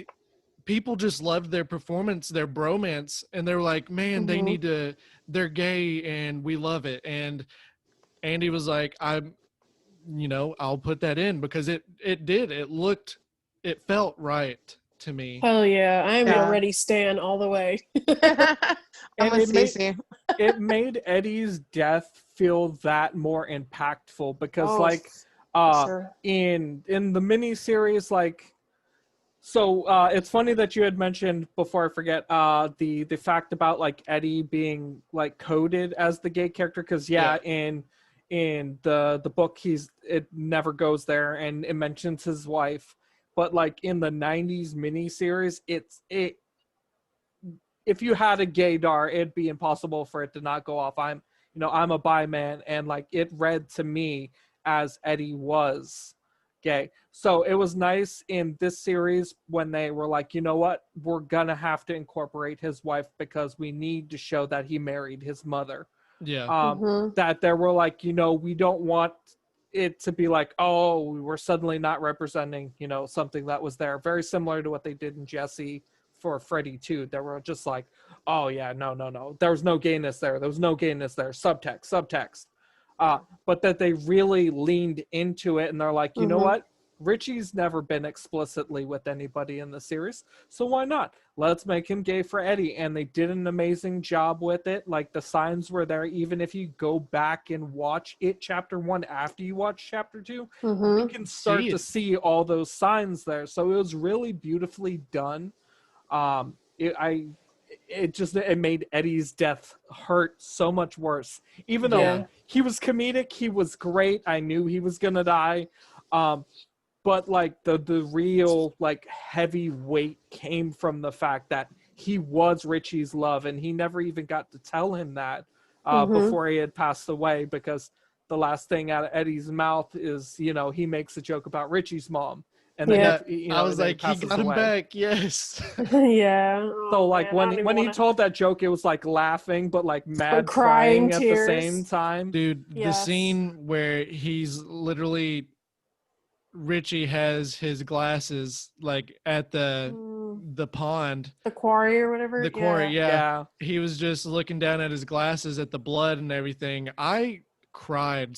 Like it was just such an emotional scene. It broke my heart because it was real. Like you could, I felt it, and it was beautiful. Yeah, absolutely.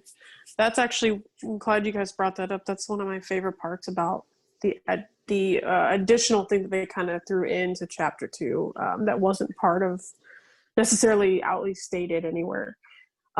So I absolutely adored that. Like I said earlier, I'm a total Ready stan. I love them together. Their freaking dynamic is fantastic. But yeah, man, we could talk forever, guys. I I know you guys probably want to talk a bit more, but I do kind of want to wrap it up with some fun questions that I have for everybody. Yeah. Let's do it.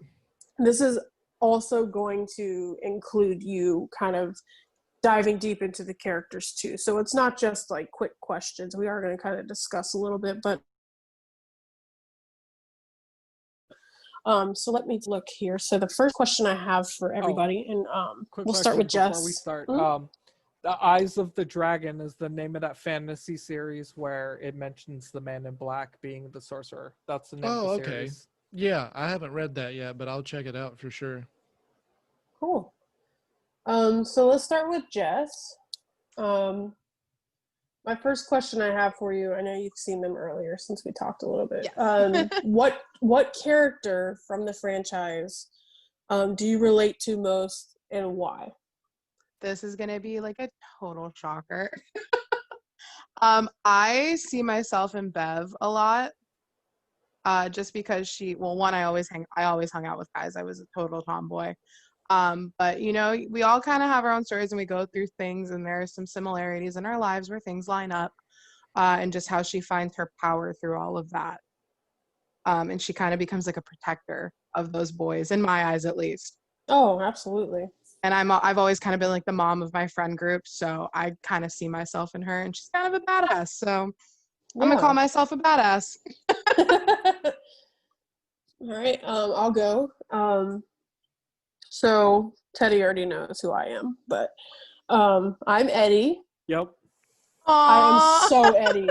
Like, okay, besides like the hypochondriac part, I mean, yeah, I do have a lot of like issues with that like stuff at times, but I'm not one of those people who just, yep, a lot of complaining. I'm a big worrywart. So the worrywart part is really why I'm Eddie.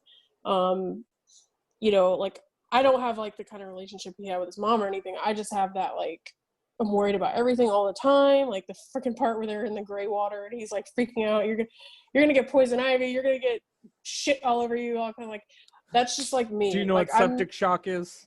Yeah. I'm him. And like even in his adult form, he's like so neurotic and so anxious all the time, right? He's driving when he gets the news about everybody coming back from Mike, and I just relate to him so much with his anxieties and stuff like that. So and just even like his like back and forth with Eddie, like because I try to be funny, or me with Richie, excuse me, because I like try to be funny like Eddie, but sometimes it just doesn't work. So and he's always getting dogged on by Richie, and I'm always that person. So that's why I'm Eddie. Cece, let me tell you something. You say you're a worrywart. I'm trying to tell you right now, it's all gazebos. Oh my god. It's all bullshit. Yep. I agree.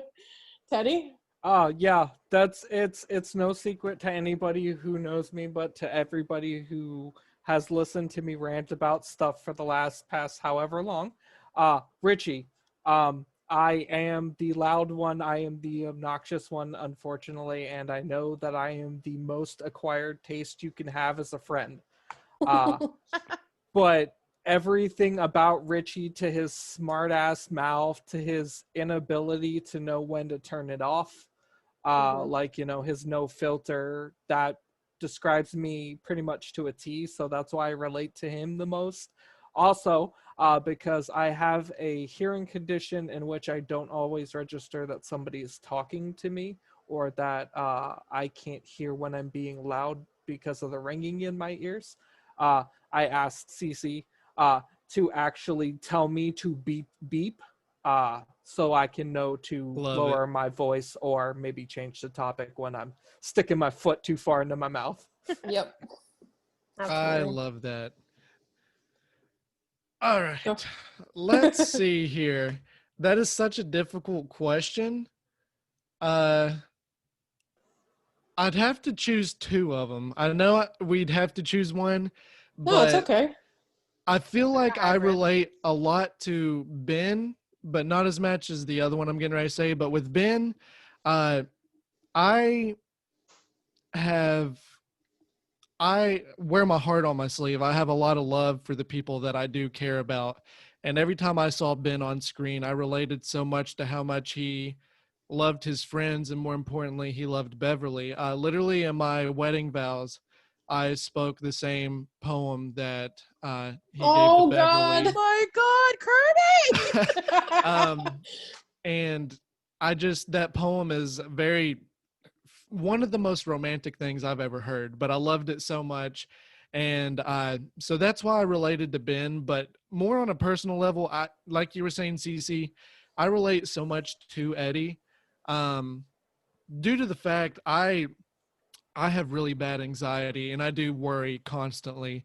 Like I said, they are gazebos and I know that, but I still can't help it. Oh, I know. And I was the type of person, especially when it comes to Eddie and Richie in this movie, they were so comedic, and Eddie was just as funny as Richie, but Richie was that guy that dogged on Eddie. So Eddie was always the small fry in that little group. And I always felt like that, especially with a lot of friends. I'd say some jokes, but then that one guy would be like, yeah, but no. And I'm like, Yeah. So I related a lot to Eddie. Yeah, me too. I totally understand you there. I love that. I love those answers. I feel I like do. mine did switch from when I was younger, because younger I more related to Stan, because I wanted to do the right thing. I was in the Boy Scouts. Aw. I did the good Christian thing back then. Now I do the immoral Buddhist thing to some Christians. But yeah, no, Richie definitely as an adult, but Stan was my OG me, I guess. Okay. I love that. I love that. You guys really dug deep into the characters to explain why. I love that. So I'm gonna ask, which is better, the movies or the miniseries? I think we all agree the movies are better. Is that Absolutely, movies. The book. Yes. okay? That wasn't an option. That was a trick answer right there. You got me. Okay. Yes. Definitely the new movies. Specifically, It Chapter 2 is the best one. Okay. And then my next one is, you guys are gonna have to really think on this, okay? So dig deep into your fears, okay, from this question. So you know how it is an all-encompassing thing that can take many forms, correct? So you have examples such as Richie's werewolf, I think in the miniseries, correct? Yes. Yeah. You have Pennywise himself. You have the leper for Eddie. So not taking from what they have in the movies or the book or anything.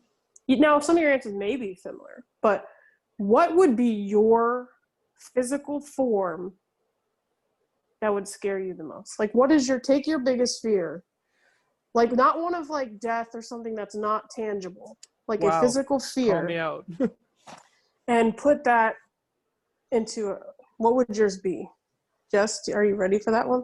Ooh, okay. That's a tough one. Okay, I'm gonna explain it, and you tell me if it makes any sense. So Okay. mine would be like Pennywise would have to take like the form of like my mom, and tell me that I've disappointed her and she's not proud of me, and just my decisions were like, just disappointing my mom is probably my biggest fear in life, because I do everything for me, but I do it with her in the back of my mind.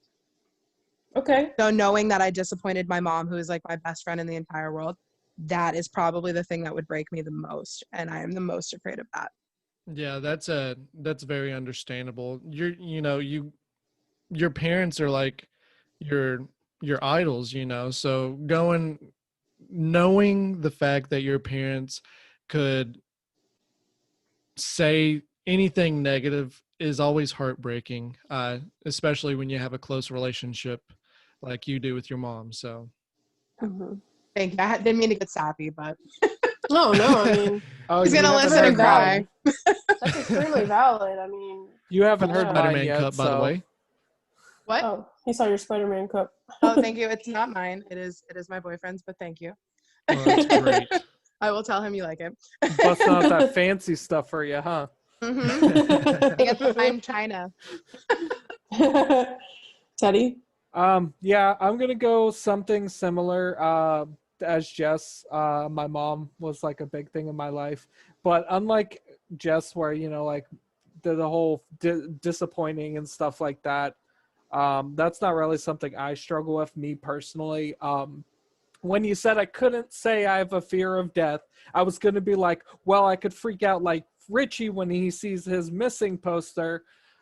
But Oh yeah. I think the one thing that Pennywise would get me and absolutely break me would be seeing the dead body of my mother again. Not to get that deep and, way to kill the mood. But that was the most horrifying thing I had ever saw or ever had experience. And I was not the first person to experience it that day. I was woken up to find that. So that's what made it even worse. So if Pennywise, kind of like put me in that like sleep haze and then drop my mom on me, I would absolutely right then and there, I think my mind would just like break and I'd just be like spider food at that point. Oh. Kirby, what about you? I have 3 short answers because one, I'm terrified of spiders. Yeah. So is Jesse Teddy. is terrified of spiders. Spiders suck. We're gonna do an episode on how terrified we are of those. So that's a simple answer. But 2 of them, I have a weird thing with religion. I'm not gonna say I don't believe, and I'm not gonna say I believe. I'm kind of in a weird spectrum. I think religion is a very terrifying thing, and I feel like if he used a religious type figure to talk to me, I think that would absolutely terrify me. Oh my God. Yeah. Could you imagine just like, I'm not trying to make fun of you or nothing, but like you just get freaked out if like he pops up as Joel Osteen or something. Oh God. Jesus Christ. I don't think Kirby meant Joel Osteen. He'd probably pop up as Jesus Christ and be like, hey, and I'd be like, great, fuck, I'm going to hell now. Bye. That would be it. I'd be like, Oh my God. he's right here. Now I've been proven false. No. Yeah. Shit, I got an answer for my internet browser history. Oh God. Oh God. It's the man himself, Cheeses. Jesus. No, the biggest fear though, because as I was thinking about this popped up in my head the most. I do have a son. He is a little over a year old now. And ever since I was a kid, I've always wanted to be a dad and have a family. That was, people say, what do you want to do when you grow up? I still have no fucking idea. All I knew was I wanted to have a family and be a dad. So mission accomplished for me, Respect.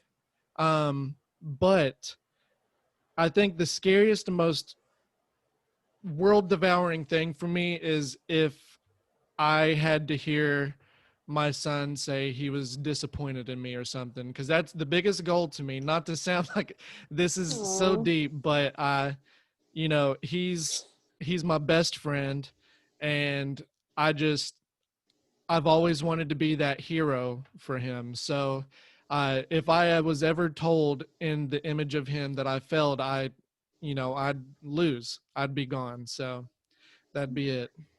Oh man, you guys had some really deep shit. Oh my God.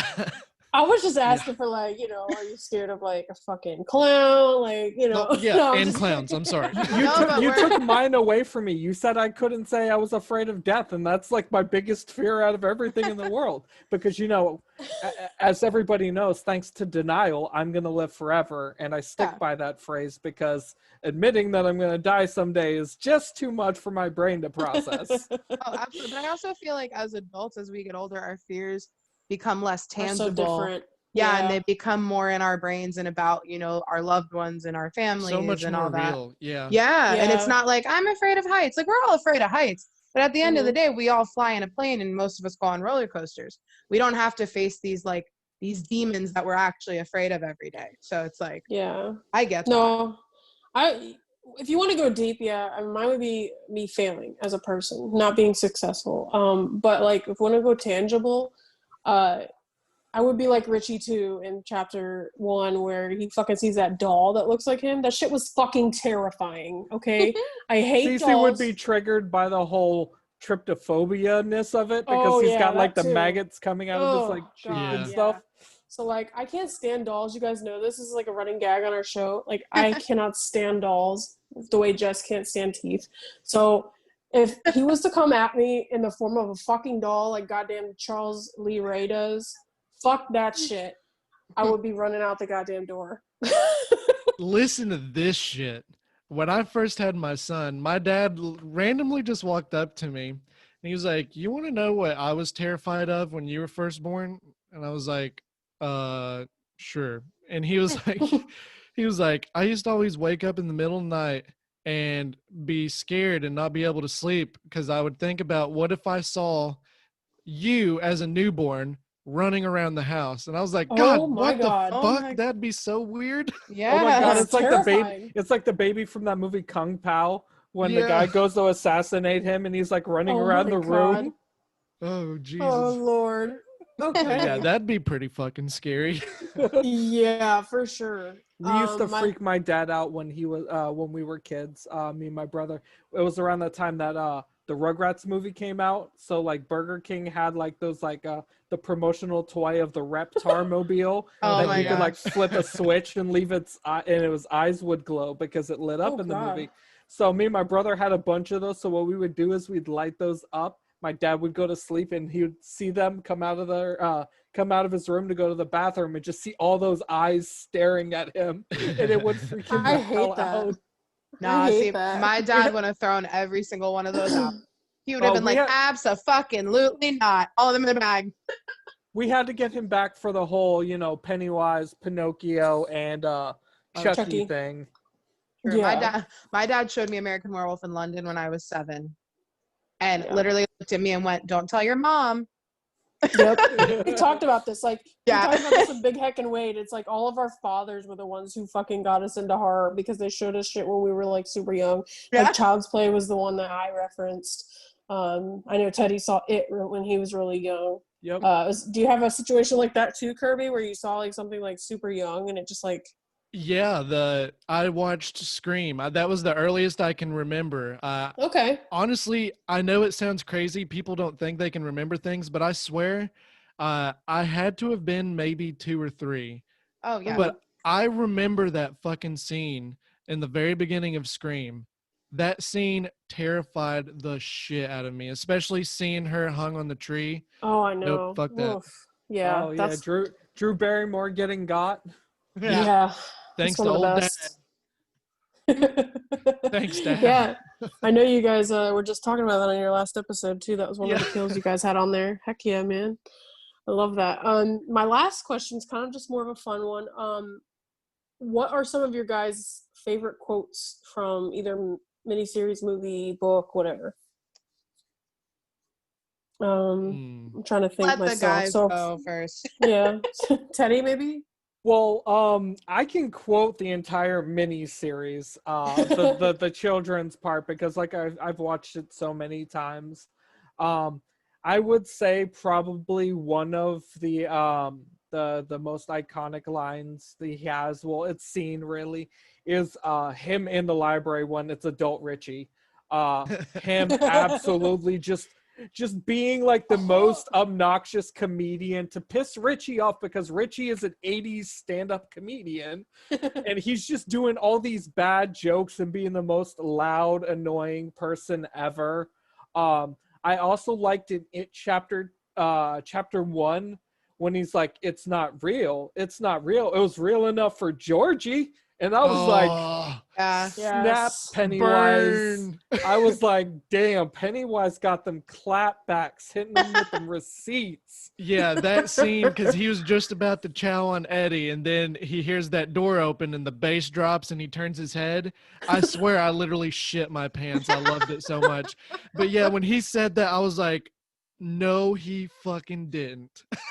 Yeah, it was very great. It was a very, I would say it's probably the only time that Pennywise owned the losers. It's like, there's That's- 7 of y'all getting collectively roasted together. I want That's- to make a meme now where like those pixelated sunglasses pop up on him and a Oh my fucking God. roach goes in his mouth. It's like ba-da-da-da-da.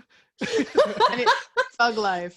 That's when you. I That's when you fucking call love him. That's when you call him Pennywise. Yeah. Pennywise. Pennywise. Ooh. Yeah. That might be my new Twitter handle. Fuck yeah, that's good. Oh my god. Ooh. Yeah. I don't Changing know. up that Steve Cream first.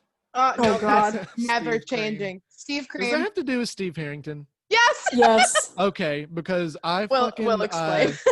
I love Steve Harrington too, so it just made sense. We'll, I was we'll just explain We'll it to you explain after we're done recording. Yeah. Okay. But I love, obviously I love their gazebos. They're bullshit. That's great. Yes. I love Eddie. And then I love fucking Richie's lines. Fucking try tickling your pickle for the first time or whatever. Like random shit like that. It's just so fucking funny. He's like, what was the one where he's like, it was a beaver trap. Oh yeah, I was gonna it say. still is. There Ain't that used to right, be a boys? beaver trap. It still is. Am I right, guys?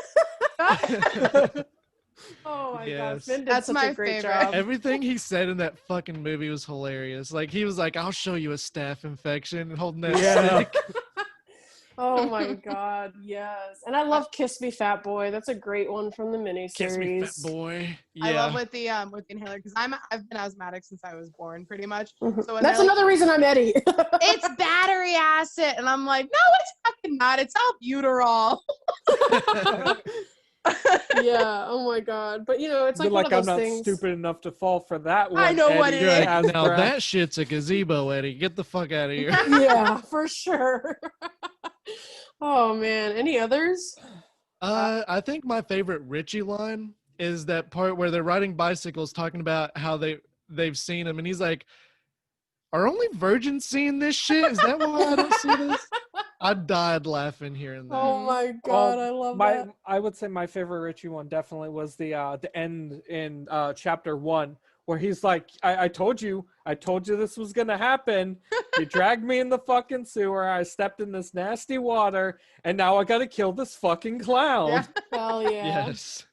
I love it. I love it. I love it. I popped so hard for that in the movie theaters when he said that. I was just like, that was so good. Oh yeah. Jess, what about you? I don't know if you said any, have you? Well, I was going to, but you all said them, so it's okay. Oh, it's just a lot of Richie talk. Richie's great. It's all Richie, Richie. He's so Mhm. good. he really is. I love And when Eddie, Bill too. Hader yells at that little kid too. Oh, part Oh two, my god. in the Chinese food theater, it's like, Yeah. fuck off, clown, I'm not taking your shit. Yeah. And the parents walk up and he's like, hey, can you sign my like thing? I'm a fan of yours. He's like, "Well, you still want your autograph?" "No, thanks, dude." I also love how creepy Pennywise is in chapter 1 when he's talking to Georgie, and how because he's like He he's does trying that to be little like he does sweet his, but scary. his little ruffle thing that he does when he turns his head. Ooh, like It like Yeah. the bells ring and stuff like that. yeah, I It's love the- his laugh. It's the Like, lick I think of like the lips and the. well, yeah, because apparently the prosthetics of the teeth made him drool a lot. So, but Andy really enjoyed it and how vicious it looked. So he actually kept it in there. Like they didn't keep wiping him; they kept the drool, and it actually scared the kids too. It Oh, made yeah. sense though. Pennywise was hungry. That kid Yeah. was his food. He was salivating because he's like, I got this kid right where I want him. Nobody's around that I have to bother with, so I got a free fucking meal. Yeah. Absolutely. Exactly. I love it. I Oh, love man. that line at the end of chapter 1 when they defeat him, and he's hanging there in the well, and he says that line that Bill tries to do. He thrusts his fist against the post and still insists he sees the ghost. I love how that's just kind of a just one more final stab at them because he knows Bill has a stutter, so he's just like, you might have beat me, but I'm still going to try one more time. And then they scare him. I love that turnaround because that last line, I was so confused. I was like, why the fuck did he just say fear and then drop? But the more I thought about it, it's like, because, that was the first time he was scared. So there was one thing that when Cece and I were rewatching It Chapter 1 that I really thought of, and like it would cut out the entire need for fucking It Chapter 2. So in It Chapter 2, they kill him because they start belittling him. They start making him feel small and they back him up against that thing and then they rip out his heart. Well, in It Chapter 1, they actually start doing that to him when they're screaming at him and all that stuff. If they did not let him flip back like that, they He could have would've- killed him right then and there. They wouldn't have had to come back 27 years from then. They were just like, nah, it's cool. We think he might be dead. I would have double tapped that damn clown. I would have stayed there Always double tap. myself. I'm just gonna like make sure this damn thing is dead because I'm not gonna rest until I do. And not have to spend 27 years being impotent because of a damn clown in a sewer ain't dead. Yeah, True. All right. it's Well, wild. you guys have been amazing. We've been talking for a while, but I know we covered 3 long, pieces of work here. So that's probably why we talked for a while. So, Wona, we want to get into some housekeeping. We'll start with Teddy. I don't know if you're comfortable or whatever, if you want. Where can we find you? If you want to post social media at all, you don't have to or whatever. So I have a Twitter. It's at Zalanthus89. Outside of that, I'm not cool enough to have other social media. So you can either follow me there and hear me rant about stuff in my life, or you could not. I mean, it's up to you. All right. I know we mentioned your podcast earlier, Kirby, but if you want to go ahead and do a little plug on that and just kind of tell us where we can find you as well. All right. Well, I'm about to drop this shit right here. Oh, shit. Here we Be go. prepared. Let's No. go. All right. You all can follow us at the Silver Screen Scream Show on Facebook, Instagram, or Twitter. You can message us on any of those. I try to keep them all active. We usually stay really up to date on the Facebook page. We've really been growing on there, which has been really awesome. We have the email too. Literally, it's our name at gmail.com. And that's really all I use. I really don't even use any of my personal shit anymore because of it. But yeah, just hit us up on there, message us. If it has anything to do with it, you'll probably be wishing you didn't message me because I'll fucking literally go on fucking tangents about this shit for hours, just like we did today. Yep. Awesome. Yeah.